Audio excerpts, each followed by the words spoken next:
Today, let us do some numericals from NCERT exemplar book. जैसा कि हम जानते हैं आजकल 20 मार्क्स के हमारे MCQ क्वेश्चंस आते हैं, तो उससे रिलेटेड हमारा एक्सरसाइज बहुत ज़रूरी है, प्रैक्टिस करना बहुत ज़रूरी है। तो आए आज हम इलेक्ट्रिक चार्जेज एंड फील्ड्स, जो हमारा पहला लेसन है NCERT 12 बुक का, एग्जाम्पलर बुक का, उसका हम थोड़ा प्रैक्टिस करें। तो ये आपका क्वेश्चन नंबर 1 है। In this figure 2 positive charges Q2 and Q3 fixed along y-axis and it exerts a net electric force on positive x direction, in the positive x direction on charge Q1। यहाँ आपका एक charge Q1 है, इस पर positive x direction की तरफ force लग रहा है ड्यू टू Q2 और Q3, इन दोनों चार्जों की वजह से। अब एक नया सिचुएशन यहाँ पे आता है। If a positive charge Q is added, यहाँ पे एक positive charge Q, capital Q add किया जाता है at x0 coordinate at this position. The force on Q1 shall increase along positive x axis। क्या ये पॉजिटिव x एक्सिस की तरफ बढ़ेगा या फिर पॉजिटिव x एक्सिस की तरफ डिक्रीज करेगा। shall point along the negative x axis, क्या ये नेगेटिव x एक्सिस की तरफ पॉइंट करेगा। shall increase but the direction changes। So in 4 options में क्या होगा, तो जैसा इस क्वेश्चन को हम यहां पर देखें।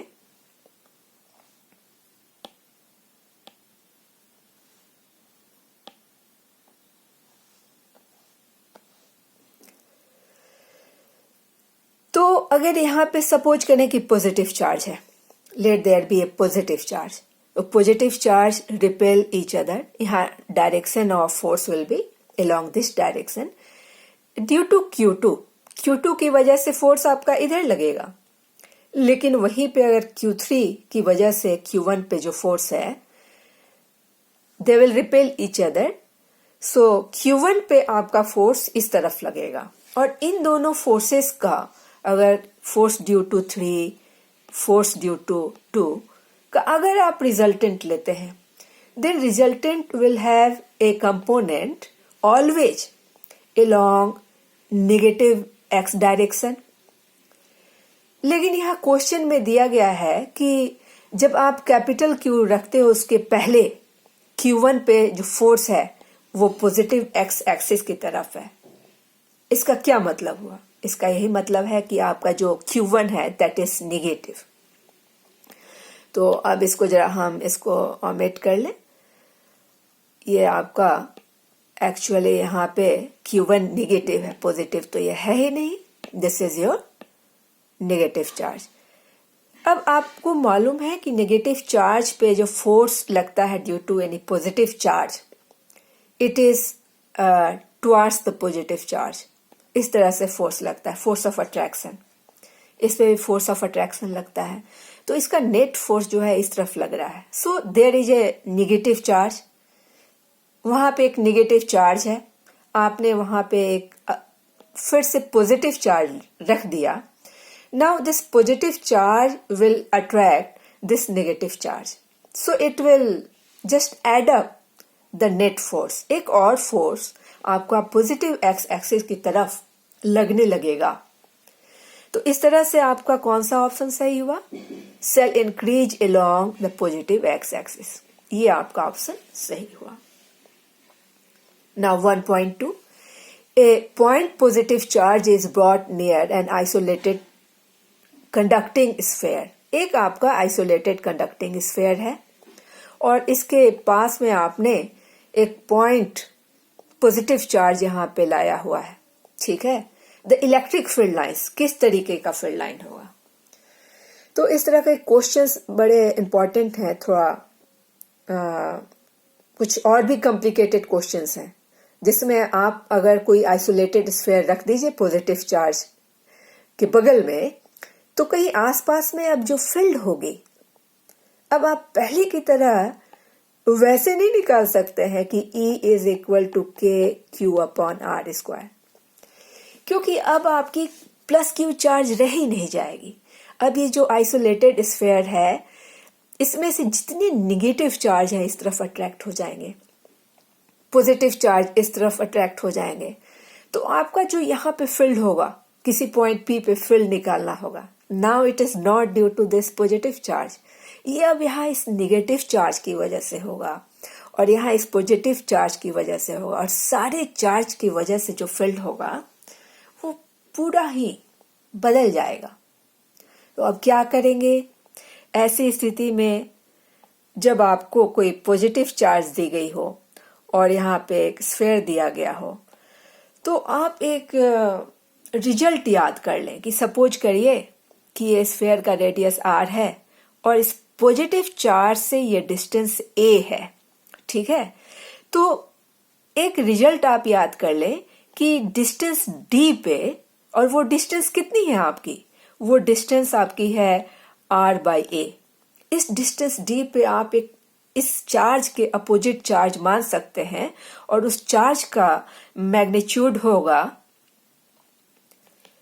-q तो आप ले लें प्लस r²/a। इस मैग्नीट्यूड का यहाँ एक चार्ज आप बैठा दें चुपचाप, वहां कुछ नहीं करना है, -q r²/a। यहाँ एक चार्ज आप सपोज कर लें, और प्लस q चार्ज, क्योंकि ये तो न्यूट्रल है ना, आप यूं ही तो चार्ज ला नहीं सकते, यहाँ -q चार्ज है। तो जितने मैग्नीट्यूड का चार्ज आपने यहाँ रख दिया न्यूट्रल करने के लिए, उतना बाकी का चार्ज आपको क्या करना पड़ेगा, आपको उतना चार्ज स्फीयर पे देना पड़ेगा। और स्फीयर का चार्ज आप सेंटर पे मान सकते हैं। सेंटर पे कितना चार्ज मान लें आप, +q r²/a। तो इस तरह से चार्ज रीडिस्ट्रीब्यूट हो गया, और आप अब किसी भी पॉइंट पे, यहाँ पे वहां पे कहीं भी आप इलेक्ट्रिक फील्ड निकाल सकते हैं इस चार्ज की वजह से, इस चार्ज की वजह से, और सेंटर पे इस अमाउंट के, इस मैग्नीट्यूड के चार्ज की वजह से। तो ये थोड़ा सा बहुत कॉम्प्लिकेटेड सा क्वेश्चन है, डिटेल्ड क्वेश्चन है, लेकिन अभी हमें इलेक्ट्रिक फील्ड लाइंस देखने हैं। तो हम क्या करेंगे, यहाँ एक चार्ज निगेटिव मान लेंगे, कोई भी चार्ज -Q, और सेंटर पे एक +Q मान लेंगे। तो निगेटिव चार्ज की वजह से फील्ड लाइंस पॉजिटिव से नेगेटिव आ रहा है, और पॉजिटिव की वजह से फील्ड लाइन कहाँ जा रहा है, ऐसे बाहर जा रहा है। So your right option is option number 1, A is right option. Now question number 1.3, the electric flux through the surface in figure is largest, is least, is same. The same for all the figures. We know that for a given charge, flux is equal to Q upon epsilon naught. Here, आपका epsilon naught तो एक constant है ही, उसमें तो आपको कोई सोचना ही नहीं है। और चार्ज भी देख लीजिए आप, चारों ही केस में चार्ज आपके बराबर है। तो चार्ज कांस्टेंट है, epsilon not is a constant, so flux would also be a constant. तो इस तरह से आप देखेंगे ये डी ऑप्शन आपका सही है, is the same for all the figures. Now 1.4, 5 charges Q1, Q2, Q3, Q4 and Q5 are fixed at their positions. यहाँ 5 चार्जेज आपके फिक्स्ड किए हुए हैं, and there is a Gaussian surface also. The Gauss's law is given by, Gauss's law तो आप जानते हैं, line integral of okay, ये आपका सरफेस इंटीग्रल है। अच्छा ठीक है, तो surface integral of EDS is equal to this charge by epsilon naught। अब आपसे पूछा जा रहा है कि कौन सा स्टेटमेंट सही है, तो आप ये जान लें कि जो लेफ्ट हैंड साइड में E आता है, this E is due to all the charges, सारे चार्ज की वजह से जो E है वो ये E है। और जो राइट हैंड साइड में Q आता है, ये Q जो गॉसियन सरफेस के इनक्लोज्ड में जो चार्ज है उस वजह से चार्ज है। तो हम देखेंगे कौन सा ऑप्शन दिया हुआ है। E on the LHS of all the above equation will have a contribution from Q1, Q5, Q3. नहीं, ये तो wrong हो गया. It should have contribution from all the charges. तो have a contribution from all the charges, while Q on the LHS will have a contribution from Q2 and Q4. हाँ, ये आपका right option है.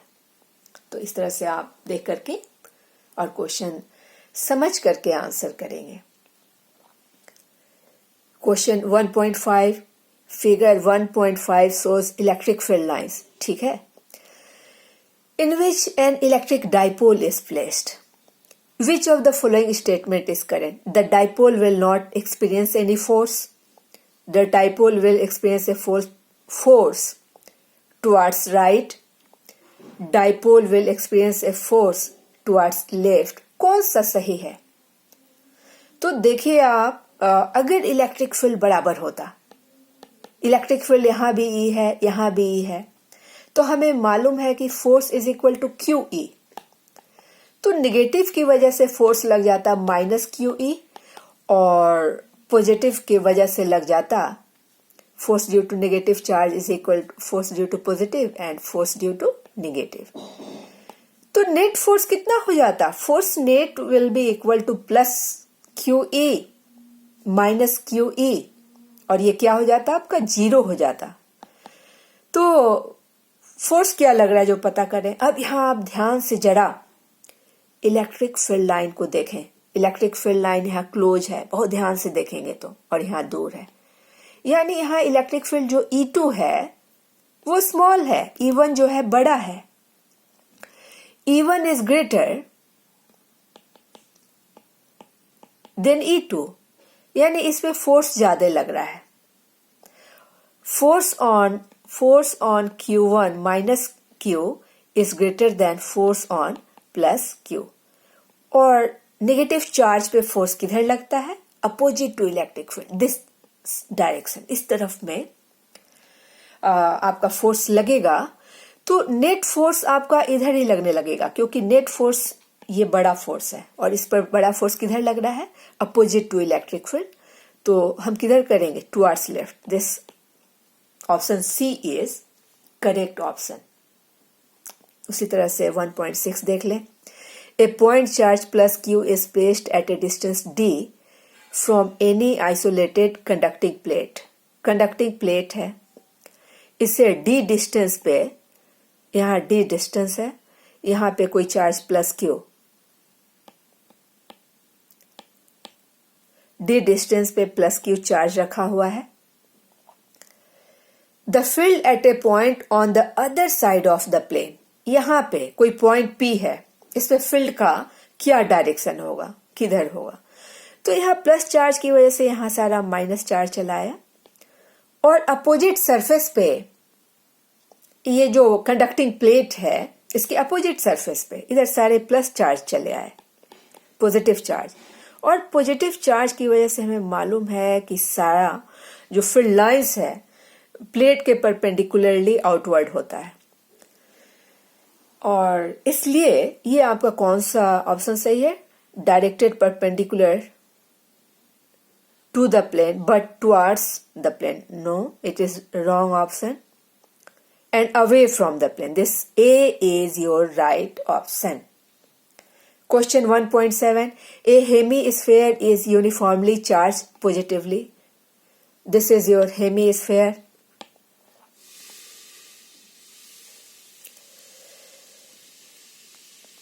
The electric field at a point on the diameter. Diameter पे किसी भी point में electric field away from the center is directed. किधर directed होगा? Perpendicular to the diameter होगा, parallel to the diameter होगा, at an angle tilted to the diameter. किस तरफ होगा? तो सबसे पहले तो हम ये देख लें कि हम पहले कोई ऐसा कर लें कि एक छोटा सा एक हेमी स्फीयर पे एक छोटा सा हिस्सा ले लेवे और उस पर हम सोच लेवे कि कोई डेल क्यू चार्ज है, और इस वजह से हम जरा फील्ड फाइंड आउट कर लेवे कि डेल क्यू चार्ज की वजह से फील्ड का क्या डायरेक्शन है। ऑब्वियसली इस पॉइंट पे फील्ड इस तरफ होगा, और इसके सिमिलर एक अदर साइड में हम छोटा सा फिर एक स्फीयर, यूनिफॉर्मली चार्ज स्फीयर है तो एक छोटा सा हिस्सा फिर कंसिडर कर लेवे और उस पर सपोज करें कि उतना ही डेल क्यू चार्ज बैठा हुआ है, तो उसकी वजह से फील्ड किधर होगा, इस तरफ होगा। अब इन दोनों के हम y कंपोनेंट और x कंपोनेंट जरा ले लें तो हम क्या देखते हैं कि ये component is cancelling right component. ये दोनों कंपोनेंट जो है आपके कैंसिल हो जाएंगे और नेट कंपोनेंट डाउनवर्ड डायरेक्शन की तरफ होगा। तो इस तरह से हम बिना कैलकुलेट किए बता सकते हैं परपेंडिकुलर टू द डायमीटर सही है, परपेंडिकुलर टू द डायमीटर। तो इस तरह से हम ये सारे क्वेश्चंस देखेंगे। Question number 1.8, if surface integral of EDS is equal to 0 over a surface. यहाँ EDS 0 है, यानी कि आपका क्या हो गया कि इस पॉइंट पे इलेक्ट्रिक फील्ड जो है E.ds is equal to charge enclosed by epsilon naught. और इस तरह से जब ये 0 आ गया तो आप कह सकते हैं कि सरफेस तो नहीं 0 है। क्या 0 है? यहाँ इलेक्ट्रिक फील्ड 0 है। The electric field inside the surface and on it is 0। तो ये आपका ऑप्शन इसलिए गलत है क्योंकि ये जो इलेक्ट्रिक फील्ड है ना, ये केवल ये जो सरफेस है उस पे इलेक्ट्रिक फील्ड की बात हो रही है, इसके भीतर के इलेक्ट्रिक फील्ड की बात नहीं हो रही है। अब उस तरह से बी ऑप्शन देखें, the electric field inside the surface is necessarily uniform.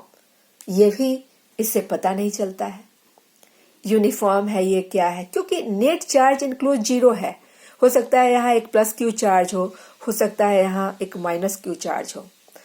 तो इस प्लस क्यू चार्ज की वजह से यहाँ हो सकता है इलेक्ट्रिक फील्ड हो सकता है यहाँ भी इलेक्ट्रिक फील्ड हो, लेकिन इस सरफेस पे जो इलेक्ट्रिक फील्ड है उसके बारे में ही आप कह सकते हैं कि वहाँ इलेक्ट्रिक फील्ड 0 है। तो ये आपका बी ऑप्शन भी रॉन्ग हो गया। फिर आपका है C, the number of flux lines entering the surface must be equal to number of flux lines leaving. Very good, because this is equal to net flux phi and this is 0 means the number of field lines entering, suppose 2 are entering, then 2 only are leaving. So in this way your C option is correct. D option, all the charges must necessarily be outside the surface.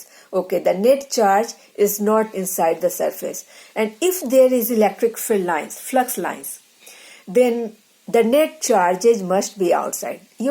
The two options are correct option. Similarly, question number 1.9, इसको हम लोग जरा देखें। The electric field at a point is always continuous. Continuous if there is no charge. ठीक है, हम एक जैसा चार्ज ले लेवे और इससे पॉजिटिव चार्ज ले लेवे, इलेक्ट्रिक फील्ड लाइन बना देवे। तो हम देखेंगे कि चार्ज के पोजीशन पे तो डिसकंटिन्यू हो रहा है क्योंकि यहीं से इनिशिएट हो रहा है, और अगर नेगेटिव चार्ज आता तो वहां वो फील्ड लाइन टर्मिनेट होता। तो आप देखेंगे कि हमेशा कहाँ डिसकंटिन्यू हो रहा है, पॉजिटिव चार्ज से इनिशिएट हो रहा है, नेगेटिव चार्ज पे जाके टर्मिनेट हो रहा है। तो डिसकंटिन्यू हो रहा है at the position of charge. और कहीं अगर आप लाइन ऑफ फोर्स यहाँ बीच में इन बिटवीन ले लें तो यहाँ आप देखेंगे कि फील्ड लाइन कंटिन्यूअस है। When there is no charge then field line is continuous. तो ऑलवेज कंटिन्यूअस ये तो रॉन्ग ऑप्शन है। Continuous if there is no charge at that point. Very good, this is your right option. फिर है discontinuous only if there is a negative charge. ये भी wrong option है। Discontinuous if there is a charge at that point. So आपका B और D right option हुआ। वैसे ही 1.10 आज का लास्ट क्वेश्चन हम लोग देख लेंगे। if there were only one type of charge in the universe, अगर एक टाइप का चार्ज रहता तो क्या था? तो आपका पहले आप कंसेप्ट पे जाएं कि आपका जो सरफेस इंटीग्रल है E D S is equal to Q enclosed by epsilon naught, ये क्या कह रहा है? ये कह रहा है कि electric field due to any of the charge present, और ये कह रहा है कि गॉसियन सरफेस के भीतर का चार्ज इनक्लोज्ड। तो देखिए उनमें से कौन सा ऑप्शन इसको ओबे करता है। ये कह रहा है कि is not equal to zero anywhere, हम कह ही नहीं सकते हैं। हम गॉसियन सरफेस लेते हैं, अगर उसके भीतर ये पॉजिटिव चार्ज ना हो, ठीक है, तो हम कह सकते हैं कि it is zero, is equal to zero if the charge is outside the sphere. So this is right. If charge is not there inside, तो ये आपका right option बनता है। उसी तरह से C देख ले हमें, surface integral of EDS could not be defined. ये भी wrong है, because there is charge and you can draw a sphere, and if charge is there then you have electric field. तो could not define का तो question ही नहीं बनता। अब जैसा डी ऑप्शन हम लोग देख ले में, surface integral of E D S is equal to Q enclosed by epsilon naught if the charges of magnitude Q were inside the surface. So D is your right option.